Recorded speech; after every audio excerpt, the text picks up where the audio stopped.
But let's move into the next topic, and that is Zion Williamson. Zion is going to be out 6 to 8 weeks with a meniscus tear. Pretty much the Pelicans came out and say they don't know how this happened or when it exactly happened, but David Griffin does know one thing, and asserting that it's about Zion Williams' body type is asinine. So let's talk about that. Zion Williamson going to be injured. We'll talk about how it affects the Pelicans, obviously how it's affecting Zion Williamson's rookie season, and then in the grand scheme of things, what effect will this have for the NBA? Let's start off with the closer stuff to home, at least for the New Orleans fans and Zion himself. How is this going to affect the Pelicans this year with not having their number one draft pick out on the floor? I think the biggest question mark for this team now is you get to evaluate what BI can do as a number one option, which is actually super intriguing because this is a guy who came off of a season-ending injury last year that was pretty scary. But prior to that, he was playing the best basketball of his career, being able to run the Lakers offense without LeBron James. So this is a guy who has not been signed to an extension. He was one of the few guys from that class who was not. Mm-hmm. So after this year, basically, it's like, all right, well, we'll see where he's at cost-wise. I don't know if he's going to be a max-worthy player or what, but the point is, you can see BI be the guy on a team for a while, uncontested to Zion. I don't know. The biggest question I think for a lot of us was, how are those two guys going to work together? Like, this lineup sort of had a couple, they're all interesting pieces, but how are they going to fit together? So my big deal, run it with BI, see where this team's going to go, because I'm not super worried about Zion's health long term. Like David Griffin said, he's physically an imposing player. He's interesting. He's not a normal build. He's not a normal human being when you have that much muscle mass in that short of a space and that size. So I mean, he needs his own like specially built shoes. He does. Normal shoes. His foot just rips out of him. Yeah. So I mean, it was a one-time thing. Come on. It was pretty cool though. It was cool. It was very. It's like Superman. He needs like special shoes. Relax, because he'll rip through the shoe. He's a normal person. No, he's Xanos Williamson. Oh my Jesus God, Christ! That nickname's awful. He's inevitable. I just think that with this injury, I think it's obviously just going to ramp up the whole thing that he is too fat. I don't know. There's no way around that. Anything about medical stuff. I mean, I am the furthest thing from a doctor, I think. I don't know. Maybe you can get further away, but I think I'm like, if you're saying people who are furthest away from having a medical degree, I think I am it. So I can't say that he is too fat. I don't know what it's like to be in his body. Maybe he's not in pain every single day. Maybe he feels normal and this was just a random freak injury. What I do know is that he is an absolute freak, and he showed that in preseason. And you look at what he was doing, and around the rim, he was still dominating like he was in college. And I think the biggest thing that for me, I think is probably the most worrying thing is that the Rookie of the Year might be in jeopardy for him, because he still might be the Rookie of the Year. He might still be the most impressive rookie at least, but maybe he doesn't get enough games because of this injury. And maybe that does affect his playing time as well, because then they're going to be worried because, hey, if this team isn't even close to the playoffs, maybe we shut him down too early. So I think the biggest thing that I'd be worried about is this might affect his actual playing time and how much he can go out on the floor night in and night out. And I think for selfish reasons, and also for Zion himself, I think he wants to be out there. So I think it's just a bummer that this is how we're starting his season, because we don't know how the Pelicans will look. They might win their first game and they might be fine, because they still do have a lot of veterans on their team, like Drew Holiday, JJ Redick, Derek Favors again, because I love him. And maybe they can, find some, diamonds in the rough there with Brandon Ingram and Lonzo Ball. But when he comes back, then he's going to have to get, reused to the NBA schedule. He's going to have to get reused to the NBA speed. He's actually going to have to start playing in games as well. So it might be a tough slide for the Pelicans, just because they're going to have to work this very key piece in the middle of the season, right when this team pretty much probably for the first 6 and 8 weeks already worked through their rough spots and patches as a team gelling. So I think there are some worrying parts about this injury, especially since it happened right at the start of the season. Yeah, I'm not too worried about it, only because, I mean, if he's going to get it fixed, he's going to sit out. I mean, the only reason why we're talking about it right now is because of the hype that's around Zion Williamson. I mean, he was the number one overall pick. Yeah, he came in with a body that a lot of people were already saying, like, look at the way he flies. Look at the way he lands. Does he not remind you of some of the most explosive athletes in the NBA? And we all know what happened to one of them, our local boy, Derrick Rose. Like, when you land and you're not able to land well, the angles aren't always going to be right, but like if you're not doing everything to protect yourself from that, then there's a potential for injury. Otherwise, you go to the other side and you go to Brody, who is a machine and who refuses to take games off because whatever, he's just an athletic hype beast. So like you've got both ends of that kind of on the scale. It's just with Zion's weight on top of it, you tend to think there's got to be more stress on his body. From a non-medical standpoint, I'm literally just winging that. But yeah, I'm just not worried about it. Physics-wise, it makes sense. Yeah. Big guy, worrisome. I'm just Where not do you worried. think he lands on that kind of scale, though? Like, are you more worried about like his landing and his ability to re-injure a meniscus, or do you think that this is like a small little whatever, and going forward in his career, it's just gonna be a blip? I'm gonna lean. Obviously, you can't predict the future. That's what we learned in the first segment. That's what we tried to. But I'm gonna go more with the second one. I think this is just something where, in college, Zion could live a certain way, and now in the NBA, it's like, oh shit! Like I gotta actually start thinking about this because it's bigger. The dudes are bigger, faster, stronger in the NBA. What do you mean by that? We're like a guy with the talent that Xanos had. I'm gonna still call him that. He can walk into college and dominate anybody. But now that he's in the NBA, dudes are bigger, faster, stronger. To where I gotta take care of my body a little bit better than maybe I did in college. So far from what we saw from preseason, he was still dominant against NBA players. I know it's preseason, but still, it wasn't like he was slowed down or looked like he was shut down. He was banging on Luke Cornett and Cristiano Felicio. He looked great. I understand that, Dave, 100%. He wasn't going up against Anthony Davis. Yeah, that's what I'm saying. But still, these are guys that made it to the NBA. These are guys that are better than college players. If Luke Cornett walked into the NBA, he would probably be able to average 15 points a game. Into the NCAA. NCAA. If he walked in right now, he'd probably be able to average 15 points a game. Like, these guys are in the NBA because they were either the best players in college. Matchups, like Derek Favors versus him. That's what I'm saying. Like, if he was going, it wasn't like he was going up against Anthony Davis. Yeah. We don't know what he's going to do against bigger, better, faster, stronger players. Yep. But even what he was doing against the lower tier guys, he was still dominant. He I think in 2 games, it was the Jazz and the Bulls games, he missed 2 shots and took like 28 of them. Like, that's ridiculous. Yeah. So I think the biggest concern is how would he do over 82 rather than in-game situations and just like, singular game situations, because, maybe his first game back, he looks absolutely fine. But by game 50, that's where we start to see him slow down. So, and I think the thing too that I don't want to leave out of the conversation is he's been this way pretty much his entire career. We've seen Zion at this size even in high school. So this isn't something new to him. So I think he's used to this as his body, but he hasn't had this work schedule. And now we're seeing the stuff about sleep deprivation being a huge problem in the NBA. So I think for Zion, it's just going to be maintaining his body and making sure that it doesn't get worse and it doesn't exacerbate the situation, because with sleep deprivation, that just means you're eating worse, you're having worse habits, you're not able to get your body into proper modes where you're kicking up your metabolism into the right way.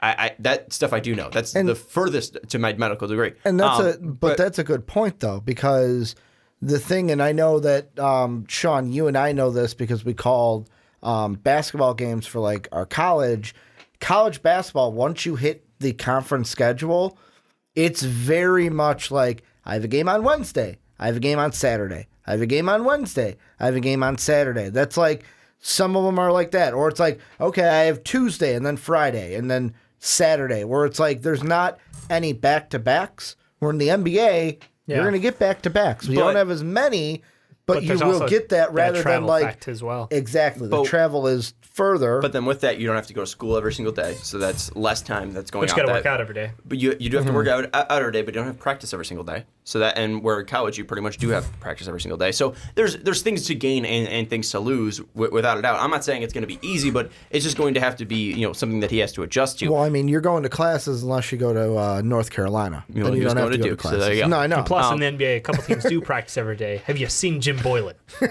Jim Boylan. I'm just fucking with you. I know, but people want us to be right. Jim Boylan's going away from that. Jim Boylan's not having them practice every single day. He learned when they revolted. They played on Sunday. They had a preseason game on Sunday. They were off yesterday. So, I mean, they're taking time. Otto Porter's going to play 30 minutes this year a season, and he's going to have, I think, only a game. And only 30 minutes the whole year.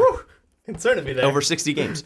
But with this, I'm not too worried about the long term of Zion, and I think that's the part that I want to get to is, are you worried about Zion long term? Because I'm not.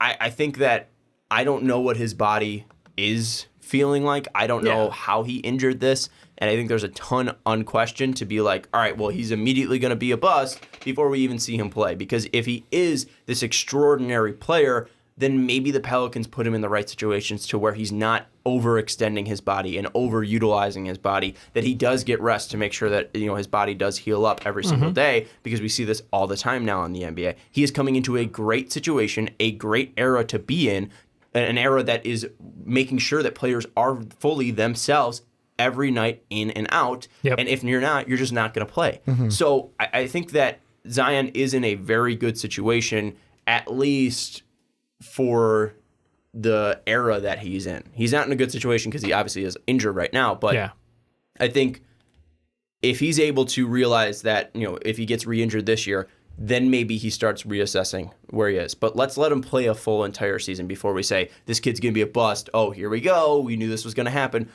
We didn't, because if he wasn't injured, we'd be like, wow, let's marvel in this great player. Like, shit happens pretty much. This is the NBA. Injuries happen all the time. We see guys that get injured, consistently on a year-to-year basis, Chris Paul, or guys who get injured early in their career, like Bradley Beal, but then are fine throughout the latter half of their season, their career. So maybe this is just something that he's just still growing into his body. No, and I want to be that guy and just toss out the question, because I'd feel bad if we didn't. Is this a case where you go overly cautious if Zion isn't feeling it when those 6 to 8 weeks are up? Is it one of those scenarios where you would keep Zion out for this first season? Is it I know Julius Randle and Blake Griffin had different injuries, but both of those guys, I think Julius was 2 minutes into his first game and Blake was prior to playing in the season. Both had Ben Simmons with the broken foot. It's are you going to protect this player? Because Blake has been healthy-ish, I think is the only way I can call it. Healthy-ish. He's a big guy, he flies, but he's changed his game dramatically to prolong his career, and I think that's awesome. Julius Randle never really... I think he's working on stretching out his game, but I don't think the injury really impacted him very much because he wasn't an uber athlete to begin with. He was athletic enough, but because of his body type, it was never like a real big problem for him. Yeah. Do you think this could turn into a scenario where Zion is kept on the bench for his entire rookie season? I'm going to say no, and the only, part of me is saying no because I don't want to see that, but I mean, the thing that I feel like is the only way I do that is if, let's say, he comes back. Yeah. And the first question you got to ask is, let's say he comes back and doctors and everything say, well, you know what, he's only 80% there. Do you keep him out until he's automatically 100%? Or do you, if Zion says, hey, I want to try it on 80, 85, 95, or 90%, and at that point, if he ain't feeling it and he's not 100%, then I shut him down until he's 100%. But there's a part of me that's like, if he's 100%, let him go out there and play, because I mean, it also depends on what we see from this Pelicans team. Dave's got the game on right now, and they're going up against the opening night. Yeah, I can't not watch. Well, we're NBA podcast. We expect that we're going to be watching. But they're going up against the defending NBA champions, and right now, as we're recording this, it's a 25-22 game, and they don't even have Zion out there. So it's like, what if the Pelicans are shocking, and they're in a race for an 8th seed? Does that rush Zion? Or it's like, we got to have Zion in there because that's only going to help us. I don't think they're going to rush him back, because what would you rather have, a Zion that's not 100? No, but just to play your point, even if they are competitive, I don't think they're going to rush him back. That's the question you're asking, right? Well, I misspoke. I shouldn't say rush, because they're obviously going to wait the 6 to 8. But if he's fully healthy, they'll play him. Yeah, instead of shutting him down, if they're in a race, he's going to play. After the 8 weeks is done. I agree with you, even if they're horseshit. Like if they're a horrible team, if they are just a horse crap, I want to make sure that I said horse. Yeah. And clarify that horse crap. A horse, of course. Yeah, horse. Is it a retired horse though? It is a retired horse. This guy. If they're playing like horse shit, and they're bad, they still want to see what they have in this kid. And let's also take in the fact too that New Orleans doesn't sell that many tickets. Yeah. So if they have this bright, shiny new toy, they will if they go to the playoffs. Dave said he's buying. I'm buying. Yeah, no, for sure. Also, the amount of primetime games they got this year, too. We're talking regular season. Like, they want to see what they have in this kid. Mm-hmm. They want to get New Orleans excited about this team. And, hey, if that's only 27 games like Joel Embiid did in his rookie year, then it's only – or his – not technically his rookie year, but whatever year it was, I guess. The year that he had 27 was pretty much rookie of the year, even though he played like a third of the games. Exactly. Maybe they just do that, where they play him enough to see what they are, what he is. He can go through the NBA life and see what the schedule's like, see what the game-to-game basis is like, but you're not going to finish out the season. I think it's something like that. I don't think they're going to fully shut him down because what do you gain in shutting him down? This isn't a team that needs another number one pick. They already have Drew Holiday that is a great number two. Unless they want the Ball brothers on the same team. You think Zion's going to be a number one? You're throwing fire right your now. guy, and then number three option that possibly is Brandon Ingram. That is Derek Favors in my mind. No one else is on this Derek Favors train. I'm not even going to give you like a smidge of respect. If I said Jaleel Okafor, would it be better? Dave? Yes, Ja. Because 20-10 rolling out of bed. Ja. He hasn't done it, and Derek Favors has. Ja will provide. Maybe. I don't think Derek Favors has done 2010. Ever done 2010. Anyways. I think that there is no gain for them to tank this year, and that's the only way that you would keep him fully out, is if that A, he doesn't recover correctly and then he'll just re-injure himself. Mm-hmm. You don't want that. Or B, you're trying to tank, but you're not trying to tank. So I don't think there's a reason to do this. Final thoughts. I agree with you. I don't think there's any reasonable way to have him stay off the court if he is fully healthy and medically cleared. The big concern to me just comes to, like, I'd love to see some stats around athletes who have meniscus tears, have surgery. Like, what's the recovery rate? What's the re-injury rate for this type of an injury versus a full tear, before? Because I know they do like the shave. We're going to shave off a little bit for some of them. There's such an intricacy around torn meniscuses and ripped and every different way it can happen. I'd love to actually get like medical information around what's the rate that this is going to happen again? What's the rate? Because we see the exceptions. Like, the NBA is nothing but the exception to the rule. Like, we're looking at the best 500 players for basketball in the world in most cases. There might be one or two guys in Europe who make it in there, but like 99% of that is you're looking at the best 500 athletes for basketball, and you're going to get outliers. You're going to get, we have these, freaks of nature kind of players like Giannis, like Pascal Siakam looks like. Brandon Ingram's a very weird shaped guy. Like, you don't see LeBron James walking around. So, the normal medical stuff, great, don't care. It's give me the history of athletes who have this surgery. I'd love to know more about that to judge if Zion's able to keep playing at this weight going forward, because I don't think so. I think he will have to slim down. I think that 250 is probably about where you want to be. I don't know, but I'm just guessing because I'm not Zion. This is from a 2011 Reuters athlete that Reggie Williams, Eric Bledsoe has recovered from a torn meniscus. That's the only one that jumps out to me. Eric Bledsoe apparently did this when he was on the Clippers. Yeah. A total of 1,671 reported knee problems. 129 tears were meniscus tears alone. I don't know. While 1 in 5 of the athletes never returned to play another NBA game after that injury, those that did return generally got back to their pre-injury playing level. So yeah, it's not like most of them are gonna have a long-term problem. But I know, meniscus tears are something scary to Chicago people. It's because of we have a person. But D-Rose is still playing. Derek. Yeah, but not for us, and not how it should be. Nobody's still playing. But he was an MVP, and now he's a sixth man.